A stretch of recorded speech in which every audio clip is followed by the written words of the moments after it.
let him die. I've heard people say that, I'm not afraid of witch doctors. I'm not afraid. Usually when you speak like that, you are so afraid.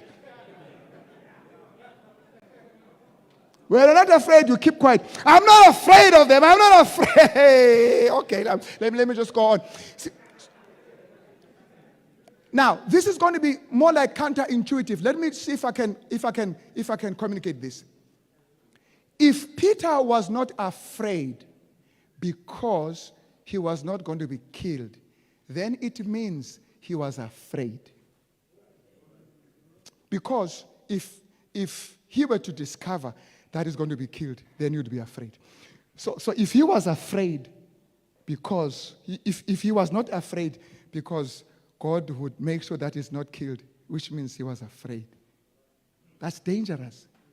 When you are afraid of the threat and you want it to be removed, you will always be afraid, even when the threat is not there. The best way to deal with the threat is not to be afraid, whether it is there or not there. Peter did not say, I'm not going to die. He said, even if I die, I'm not afraid. You know, once you make that statement, the devil loses his power. Because his whole intention is to make you to be afraid. The devil is not interested in killing you. He wants to make you afraid and make those who look at you being killed also to be afraid.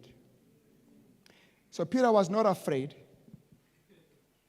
You remember the story of the three boys in Babylon? They didn't say, no, the Lord will extinguish the fire. He will kill the fire. The Lord is amazing.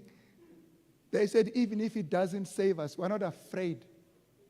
And they were thrown in the fire, and God did not save them from the fire. Because if he had done that, they will always be running away from fire.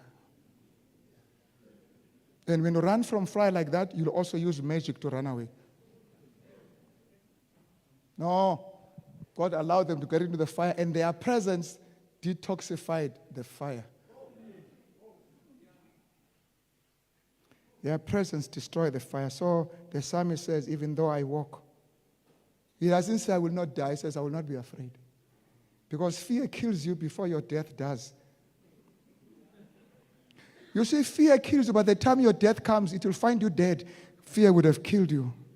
You know, when Elijah ran away from that woman, he ran to a point where he said to God, kill me. That's crazy. Listen. You're running away from Jezebel because she's going to kill you. She's going to kill you. Now you get to this point where you're saying to God, kill me. What is happening here? So you are saying, Lord, kill me before she kills me. Let her find me dead. You are so afraid that you want to die before she kills you. And the reason sometimes we commit suicide, it is because we are afraid of dying. And the Bible says, if I perish, I perish. Even if he does not save us, the boy said, even if he doesn't save us, we're not going to bow. Once you make that statement, the devil is in trouble. You say, listen here, whether there's fire. You know how powerful this thing is? Let me just come back. You know how powerful this thing is? Now, members have told stories. People will come and say, your child is sick.